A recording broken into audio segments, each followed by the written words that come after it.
beside that red firelight. Oh, you gonna let it all hang out. Fat bottom girls, you make the rockin' world go round.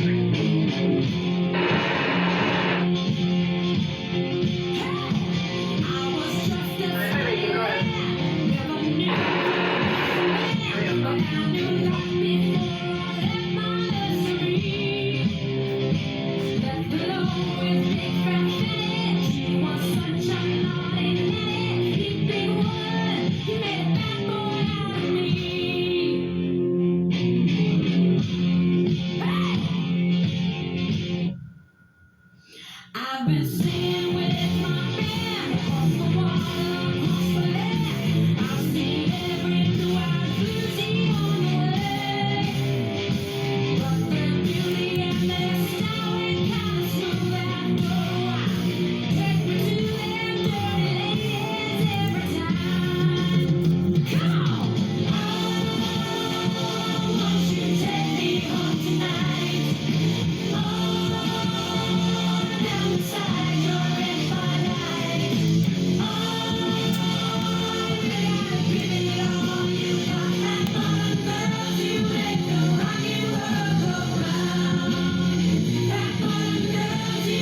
West is a cult. Right, I've said it before. The West, America is a cult. Now, I'm not being hyperbolic. This is why Americans specifically are immediately identifiable, no matter where they are. You know, why they really come across as strange and brainwashed to everyone else in the world if they travel, you know? If you interact with an American, you genuinely feel like you're talking to someone who just has a really insular frame of reference, you know? A fabricated sense of reality, a sense of reality that only makes sense within the American cult compound. It's always a non-interaction interaction, you know what I mean? Like no actual communication takes place in those interactions. It's like they have a stencil, you know? Like they're looking through a stencil, they're looking through a filter, and everything that comes from them adheres to that stencil, and nothing that does not adhere to that stencil can reach them. That's programming. Hello guys, welcome back to the channel. Now, as always, I want to bring for you someone that I'm sure you love. This is Shahid Bolsen, and his commentaries sometimes are always very earth-shaking. He's talking about certain things that if you really listen to him keenly, you'll be able to see that this guy really understands his game. He understands his game. He gets deep into the fabric of the Western nations to understand how they operate, how they behave, and how they undertake their projects and everything that they do. For example, in today's commentary that we want to share, he's talking about the cult of the West, where the West uses trauma to cultivate dominance over people. And one thing he says is that liberal societies cultivate trauma as a tool of maintaining control and perpetuate their cultural dominance. He says that the West glorifies victimhood, and it uses this to help shape the perception of people in the entire society. And that is why, if you listen to him, he refers to Americans as people who have been zombified, people who don't have the ability to think for themselves, because their whole perception of reality has been shaped for them. It is an artificial system that has been created not out of what they know, but out of what they have been fed. I want you to take a listen to this incisive commentary, then we shall talk in the end. Let's watch. Really, the West is a cult. I mean, I've said it before. The West, America is a cult. Now, I'm not being hyperbolic. This is why Americans specifically are immediately identifiable, no matter where they are. You know, why they really come across as strange and brainwashed to everyone else in the world if they travel, you know? If you interact with an American, you genuinely feel like you're talking to someone who just has a really insular frame of reference, you know? A fabricated sense of reality, a sense of reality that only makes sense within the American cult compound. It's always a non-interaction interaction, you know what I mean? Like no actual communication takes place in those interactions. It's like they have a stencil, you know? Like they're looking through a stencil, they're looking through a filter, and everything that comes from them adheres to that stencil, and nothing that does not adhere to that stencil can reach them. That's programming. That's what that is. That's brainwashing, you know? A cult is never going to tell you that they're brainwashing you. They won't call their indoctrination programming. They'll call it deprogramming, you know? They'll call it deprogramming. A cult will tell you that everything that you've ever been taught, everything that you have ever felt, everything that you have ever known, your whole view of reality, all this time has been satanic. And we, here in the cult, we will dismantle all the lies and we will guide you to the ultimate truth. That's how they'll put it. Well, that's the West. That's so-called liberalism. And what they want to deprogram is your fitra, your innate human nature. And it's escalatory. Again, just like a cult, it's escalatory. You know how these sorts of, well, I won't name any, but you know these weird sort of insular, secretive cults that exist. They have this sort of tiered system of revealing so-called higher and deeper truths. It's when they let you know what the cult's really about. You know, they don't start right off the bat with the really bonkers stuff. You know, they don't tell you about the mothership the moment that you walk through the door. You know, they'll tell you about hacks for making you more productive that the cult can teach you, how you can be more centered, heal your trauma, you know, make you more positive and so on. But once you buy in, and you get into that ecosystem, then you start to move up the ranks within their internal hierarchy. And then you start getting told things that you didn't hear at the beginning, like the cult leader is a messiah, or we're all descended from alien spirits, or what have you. That's when they start to get the weird stuff. They tell you to let go of your relationships and so on. Then you move up more and find out that you're supposed to share your spouse with the rest of the cult. It gets weirder the higher you go. We're all preparing right now for our departure to another galaxy. Here, have some Kool-Aid. It escalates. That's how they go. That's how they do. And the longer these cults go, the more permissive they get within the cult, the more corrupt, the more debauched, the more depraved they get. Well, again, that's the West. That's America. Honestly, if you look at it that way, you can't unsee it. They're trying to deprogram your fitra, and it is escalating. And just like in many cults, they focus on women. They focus on brainwashing and indoctrinating and corrupting women through all sorts of moral inversion. They teach that everything that's moral is immoral, that there's shame in dignity and dignity in shame. It's inversion. Modesty and chastity are oppression. Exploitation and objectification are liberatory. This is a cult deprogramming your fitra, deprogramming your nature, and it's escalating. And one of the arguments that cults always use is that their members are happy, they're content, they're comfortable.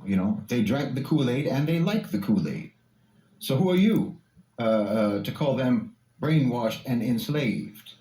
But see, it's all about framing and prioritization. So like the West, Western liberalism, America, etc., they deprioritize and they negate every metric of well-being besides so-called freedom, right? Nothing matters more than freedom. That's the official doctrine. So as long as cult members feel that they have this freedom, then nothing else is important. And they can't even articulate any dissatisfaction. Even the top one now too? Because the bottom one I already had down.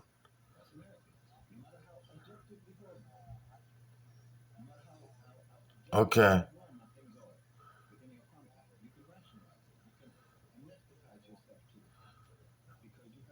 You push the cycle button now. Okay. All right. Yeah.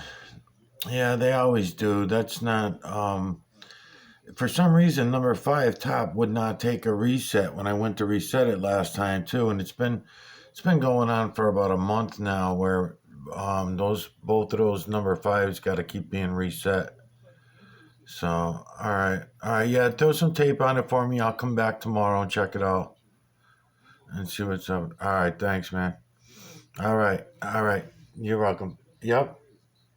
Huh? Yeah, give me something to do. I only got like 3 hours in the whole month last month, so yeah. I don't usually put that time on my thing because really all I'm doing is testing machines and running machines through. So if I don't have something there that I'm working on, like, if I'm at Main Street for an hour and a half, what I do is kind of like I run the machine and I'll go across the street and get a coffee and I'll go fuck around, try to make it seem like it's not work, even though it's my time, but I'm not really doing anything, I'm just watching machines run through. So when I'm doing that, I usually don't put my time down. That's why. But yeah, I spent a couple hours over at the other one. That's number 1 at Main Street.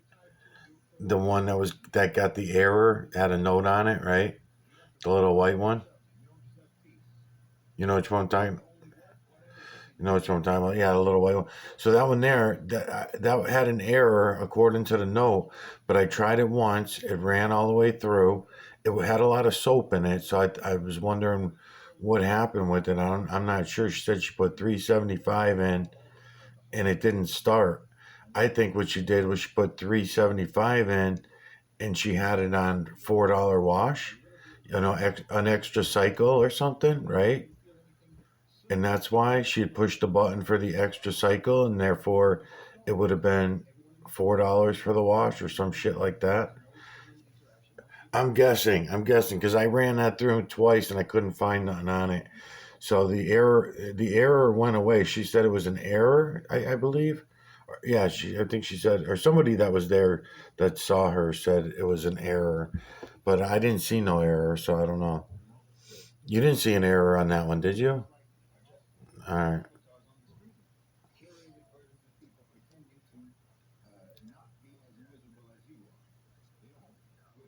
Mm-hmm.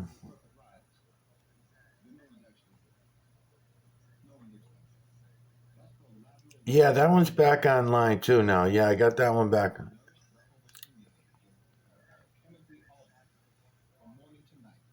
No shit. Huh.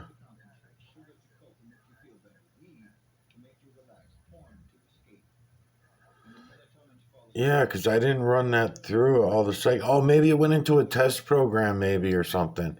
Maybe, because you know what happens? There's a switch underneath the lid, and whenever you take the lid off and on, it resets the. I've had that happen before, where something like that would happen, and then if you press too many buttons, if a customer presses too many buttons, I got to reprogram the whole machine. So I'm glad you told me that. Yeah. So when you go by, let's see if it's still running for the right price, or if the price changed on it when you go back. You know. All right. Sounds good. All right. Thanks, man. All right. I'll check you later. All right. Bye. Interaction. You know what I mean? Like no actual communication takes place in those interactions. It's like they have a stencil, you know? Like they're looking through a stencil, they're looking through a filter, and everything that comes from them adheres to that stencil, and nothing that does not adhere to that stencil can reach them. That's programming. That's what that is. That's brainwashing, you know? A cult is never going to tell you that they're brainwashing you. They won't call their indoctrination programming. They'll call it deprogramming. You know, they'll call it deprogramming. A cult will tell you that everything that you've ever been taught, everything that you have ever felt, everything that you have ever known, your whole view of reality, all this time has been satanic. And we here in the cult, we will dismantle all the lies and we will guide you to the ultimate truth. That's how they'll put it. Well, that's the West. That's so-called liberalism. And what they want to deprogram is your fitra, your innate human nature. And it's escalatory. Again, just like a cult, it's escalatory.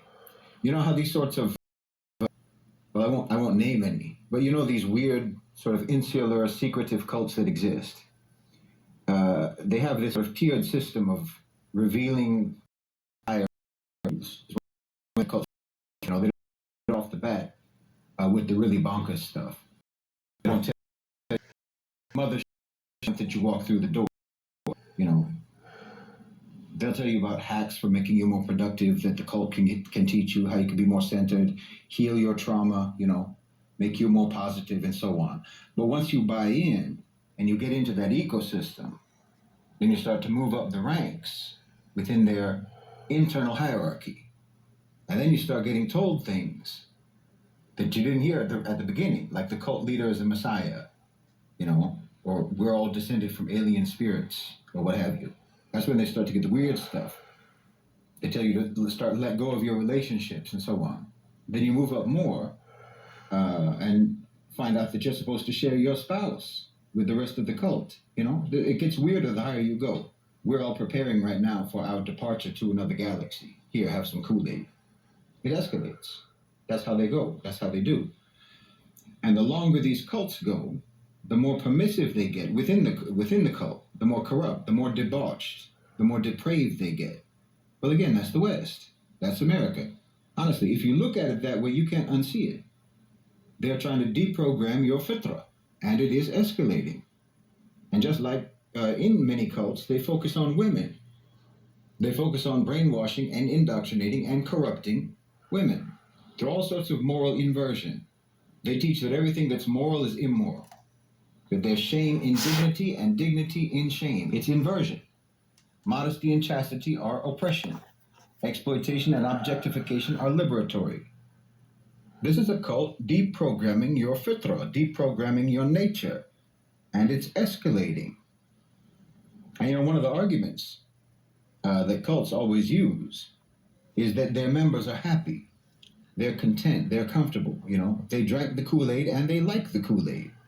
So who are you to call them brainwashed and enslaved? But see, it's all about framing and prioritization. So like the West, Western liberalism, America, etc., they deprioritize and they negate every metric of well-being besides so-called freedom, right? Nothing matters more than freedom. That's the official doctrine. So as long as cult members feel that they have this freedom, then nothing else is important. And they can't even articulate any dissatisfaction that they might feel, you know? It's just like someone who has bought into the internal logic of a cult. That's Americans. No matter how objectively horrible, no matter how objectively abnormal things are within your compound, you can rationalize it. You can anesthetize yourself to it because you have absorbed the cult logic, the cult doctrine that makes it all make sense to you. You wake up every day in America already in debt. Before your eyes even open, you owe on your house, you owe on your car, you owe on your education, you owe for your health. Your whole life is chained to subscription services, debt slavery, wage slavery, subscription slavery. You know, your whole existence is leased. It's on loan from the moment you're born. From the moment you're born, you are plugged into a system that feeds on you financially, psychologically, spiritually, and you're told that all of that is freedom. You're told it's the best thing that ever happened to humanity. It's the best system there is. And you should be grateful. You should be proud. Tell me that isn't cult-like. You live in a bubble of euphemisms. You work like a slave. You sell your time, which is what your life is, by the way. It's time. Your presence in this world is nothing but time.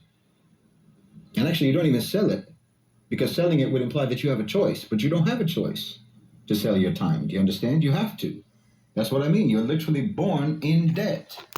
Because from the moment that you enter the world, if you live in the West, if you live in America, well, you have to start justifying your existence within the prevailing profit model.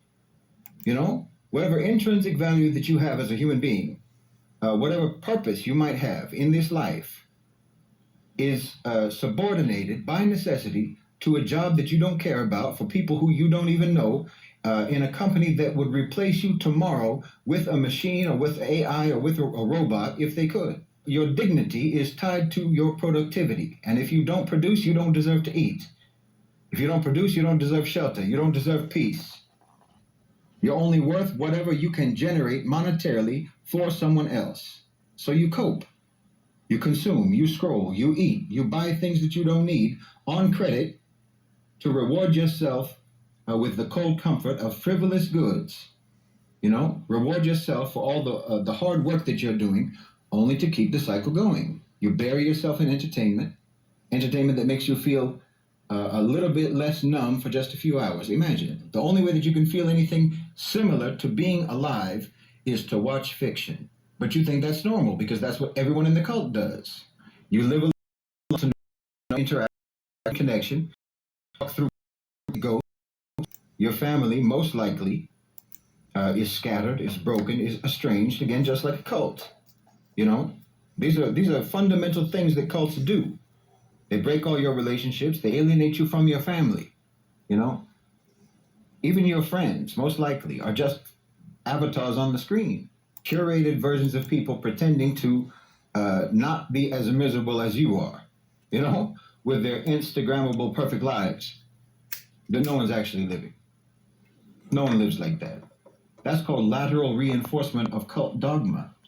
Your body is malnourished but overstimulated. You're chemically altered from morning to night, coffee to wake up, pills to concentrate, sugar to cope and make you feel better, weed to make you relax, porn to escape, and then melatonin to fall asleep. You don't even know what it feels like to be natural anymore, to live naturally without chemical augmentation. You don't remember what it's even like to be human, because this is the only version of a human that the cult defines as human.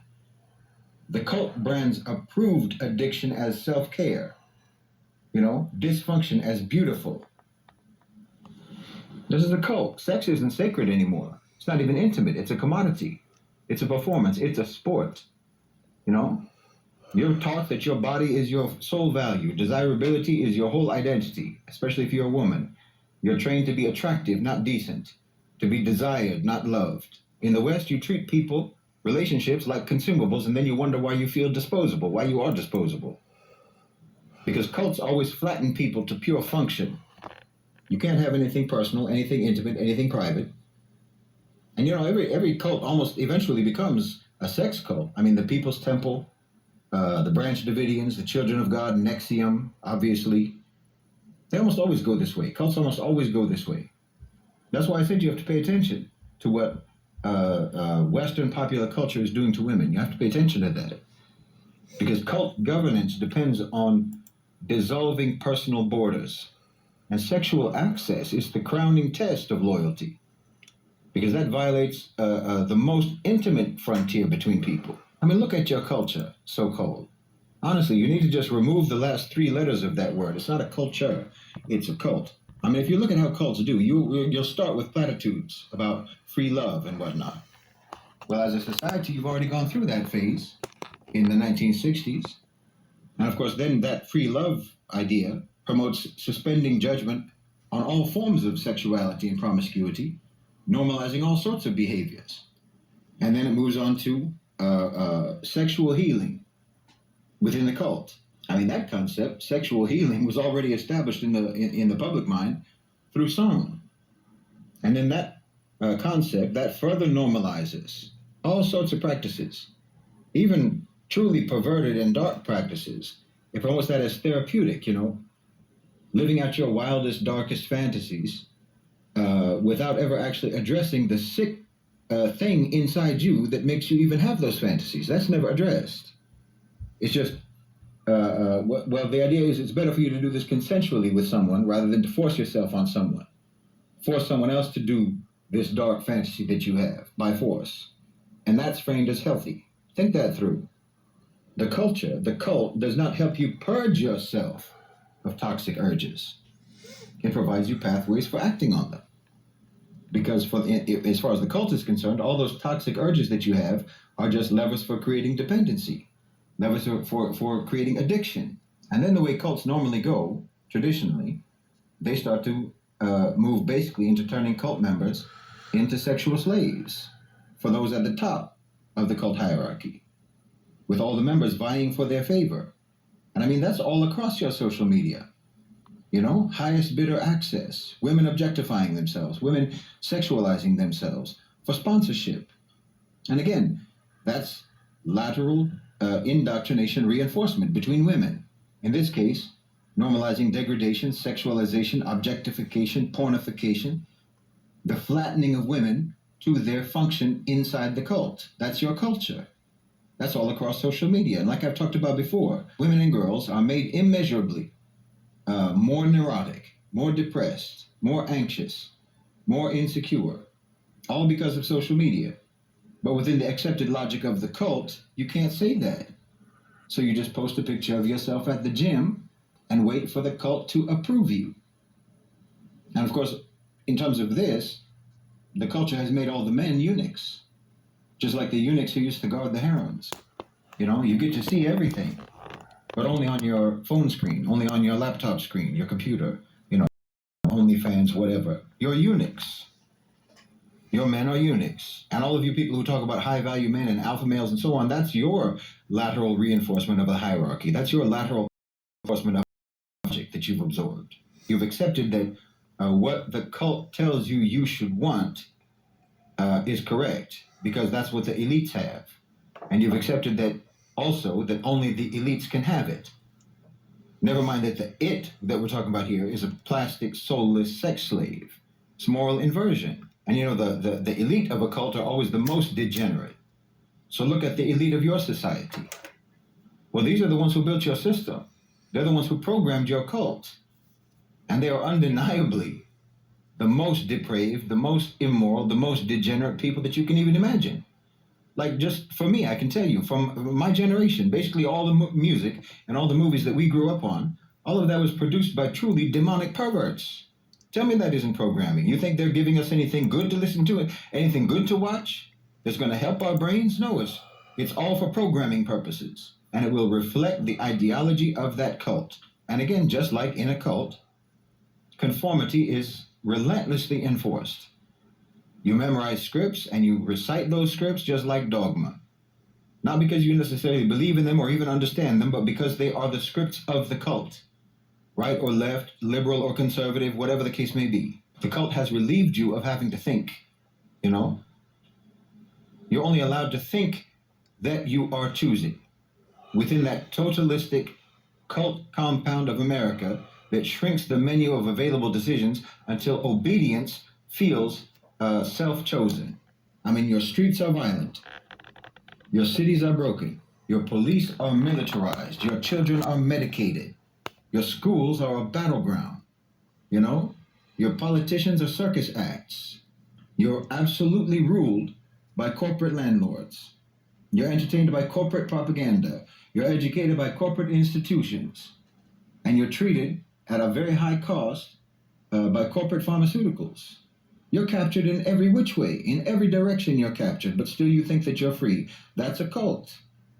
When the reality is that if you get sick, you go bankrupt. If you get educated, you go bankrupt. If you get married, you go bankrupt. And they tell you this is all the American dream. It's not a dream. It's a drug. It's a simulation. You're living a ritual of slow death that's funded by your own labor. But that's all fine. It's all normal. It's all good inside the cult. But no objective, non-brainwashed outsider can look at any of this as normal or okay or fine or good. It's an abomination. It's sick. And the more you tell yourself that you are free, that you are comfortable, that you have democracy and rights and so on, the more you say that, the more you talk like that, the more brainwashed you sound. You look at a Muslim country, or really almost any country in the global south, and you'll think it's miserable over there. You'll think it's not free. It's poor, what have you. Because you're using cult metrics, not objective metrics. In almost any meaningful metric of human well-being, of human happiness and health and so on, the Muslim world and most of the global south countries outrank you in America. The only countries where that's not the case are the countries that you have invaded or occupied or you're otherwise interfering with them. Malaysians are happier than you and healthier than you. Indonesians are happier than you. Saudis, Emiratis, Kuwaitis, etc., etc. They're safer than you. Their streets are not nearly as violent as yours. Their lives are generally more affordable than your life. Their families are stronger. Their families are more stable. Their mental health, their emotional health is better than yours, unquestionably. They don't kill themselves like you do. Their rates of addiction are far lower than yours. You know, they produce far fewer criminals than you do. They have far fewer issues of like body dysmorphia, eating disorders, you know, low self-worth, low self-esteem, depression, loneliness, anxiety, on and on and on. They're more connected as a society. Their relationships are stronger. I mean, I'm not trying to say that they're perfect in the Muslim world or in the global south, but they are unquestionably better, happier, and healthier people than what you have done to your people in the West, especially in America. You know, your cult tells you that everyone outside of the cult is lost. Everyone outside of the cult is miserable and suffering and so on. They claim that their so-called liberalism is deprogramming you from, say, oppressive traditions, age-old customs, age-old understanding, and that the cult has higher and more evolved and that they're more enlightened than anyone else. When this is objectively false. They're making you worse by the day. They're normalizing worse and worse things by the day. They're deprogramming your humanity day in, day out. But because they call all of this freedom and they call all of this progress, you are left with no way to articulate your ever worsening existential crisis because you're stuck in the cult lexicon. Listen, I'm not even joking about this. Think about this. There's a sort of window. Bear with me. There's a sort of window of neuroplasticity immediately after a traumatic event. You know, trauma can shatter an individual's internal narrative and to understand the world. It causes dissociation, disorientation, and so on. Basically a breakdown of meaning. during this post-trauma phase, their brain can easily become open to new interpretations of reality to help them regain some kind of coherence. It almost mirrors early childhood development. And this is when and how and why a lot of people who get involved in cults, they do so after suffering some kind of trauma, or maybe as a result of ongoing trauma. And the cult gives them a way to process that. Of course, not a therapeutic way to process that, but a manipulative way: gaslighting, trauma bonding, cult indoctrination. You know, cults and extremist groups seize on that moment of neuroplasticity, that vulnerability, that broken psyche, that's struggling to find some kind of a framework that can help them reinterpret whatever that person has experienced, whatever negative thing that person has experienced, help them to reinterpret that in a way that removes the negative emotions that they have around it, or that channels those negative emotions into supposedly some sort of positive cult-related activity, okay? This is established, this is factual, this is neuroscience and psychology. Well, the West, especially America, it's a trauma factory. They're not like any nickel and dime cult, you know, that just seizes on people to rewrite their moral and their ideological framework post-trauma. No, they create the trauma. See, America and the West more broadly understand something, in my opinion, that cult leaders and interrogators and psychological operatives have always known. If you destabilize someone enough, if you traumatize them just right, you can make them rebuild their whole identity around any ideology or any framework that you give them. And that society, America, is built to traumatize you. Okay, not always dramatically, but always constantly. There is real serious trauma as a result of crime, you know, literal fear and insecurity, especially in the urban places, a trauma of predation. But they keep you also in a low-grade crisis at all times. You know, your job isn't secure, your housing isn't secure or stable, your relationships are fragile, you have no support structure. Not to mention that you have the government constantly telling you to be afraid of this boogeyman or that boogeyman. You're overstimulated, you're overworked, you're undernourished, you're emotionally neglected, and you are spiritually starved. You're in crisis. And then they'll tell you if you're anxious, it's because of your childhood. If you're broken, maybe it's because of those, you know, oppressive religious morals that you grew up with. If you're depressed, it's because of your heteronormativity. You feel like a stranger in your body. Oh, that's great. That's liberation coming through. So you cling to the doctrine that they give you because it makes some kind of sense of your dysfunction, moral relativity, sexual fluidity. They just give you a framework to process the trauma that they inflicted on you. You understand? They're giving you some sort of a positive spin on the psychological, mental, and emotional problems that they afflicted you with to make you escape into the safety of the cult compound. You're traumatized by the system and then indoctrinated by that same system to interpret the trauma that they caused as proof of the system's necessity. It's a perfect feedback loop. They wound you, and then they sell you a script that tells you that the wound that you have is actually proof that you're healed. They don't just seize upon your trauma, they cultivate your trauma because trauma makes your brain plastic. It makes your identity malleable, it makes you pliable, it makes you suggestible. And when people are emotionally disoriented, they become desperate for certainty, desperate for security, desperate for meaning. So the West keeps you in that state. They keep you vulnerable enough to doubt your instincts, broken enough to beg for meaning, but still functional enough to work, to buy and to laterally reinforce the programming. And in that state, your fitra, your God-given compass, is overwritten. See, you were actually born with your fitra. You were born with the truth inside you, your nature, but they force you to interpret the suffering that they inflict on you through the lens of your victimizer, until you're grateful for the pain, until you'll defend the one who's attacking you, until you'll call the prison that you live in a sanctuary, until you call poison a cure. That's how cults work, and that's how liberalism works. It's not liberation. It's only liberating you from recognizing that you need to be liberated. That's the only liberation you get from liberalism. It's making you applaud and it's making you cheer for your own trauma because they told you that your trauma means that you're free. And until you see that, until you recognize the manipulation that you're subject to morning, noon, and night, you're going to keep turning to that same ideology, the same ideology that has destroyed you. You know, asking that ideology to explain what it did. And it will explain it. It will explain it beautifully to you.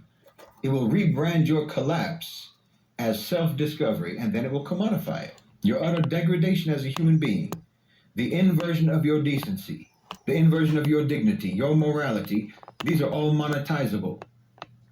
You can sell tickets to your own ruin, live stream your own rot, and the cult will celebrate you for it, and you'll thank them for it, and you'll defend it, and you'll call it liberty. But it's not freedom. It's trauma-induced loyalty and obedience. It's spiritual Stockholm syndrome.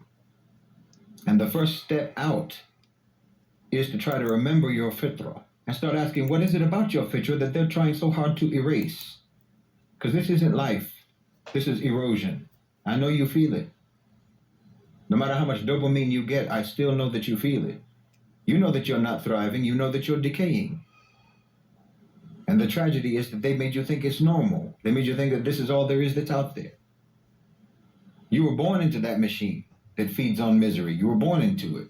Now you're its product and you're its fuel. You were born into a cult, but you don't have to stay in the cult. And unless you get out, and I mean get out, I don't mean get out of the country, I mean get out of the programming. Unless you get out, that machine, that cult will grind you down and live stream your funeral and sell your children. Wow, wow, wow.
been singing with my band across the water, across the land.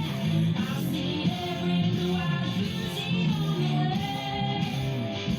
But their beauty and their style ain't kinda smooth, and I know I take me to them dirty ladies every time. Come on, won't you take me home tonight? Down beside your red firelight. Give it all you got, that bottom girls, you make the rock and roll go round. That bottom girls, you make the rock and roll go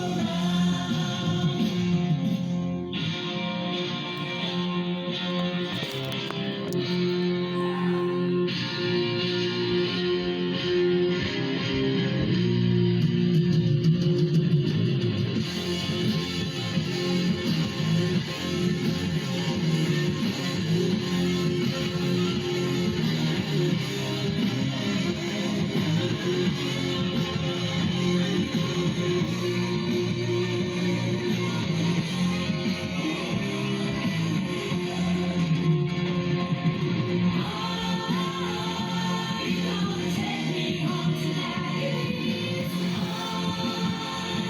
Down beside your red firelight.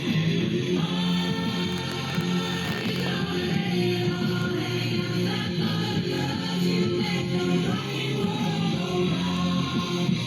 That bottom girls, you make the rock and roll go round.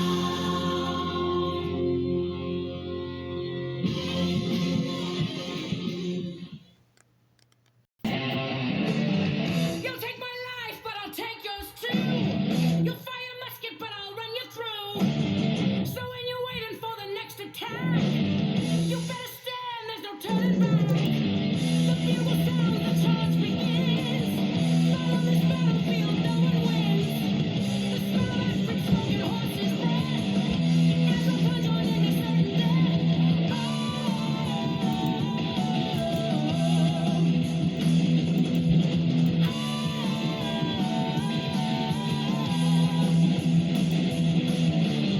The horses rush with you, we run to run. The enemy roars, the rushing down.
camera fell.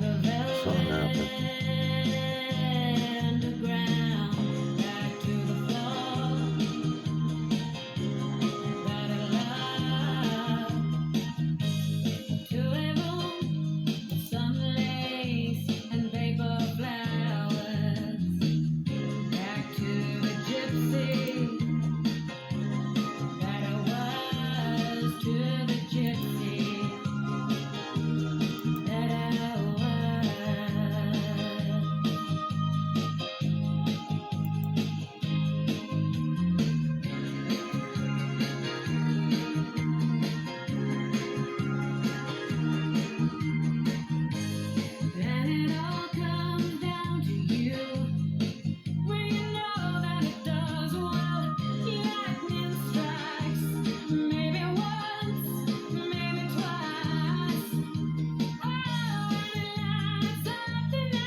Hey guys, if you like what you...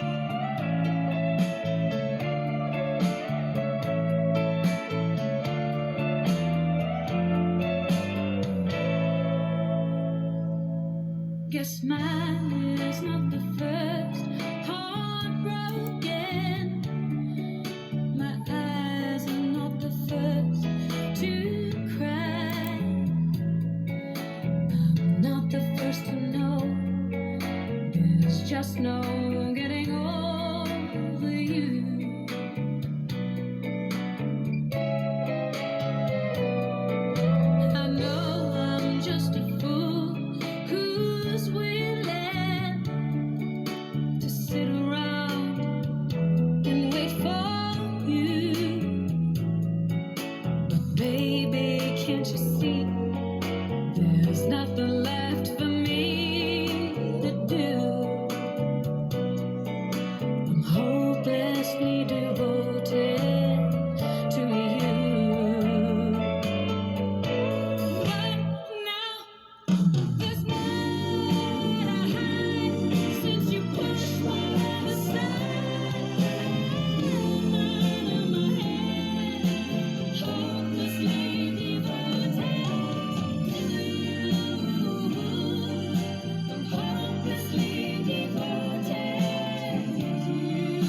No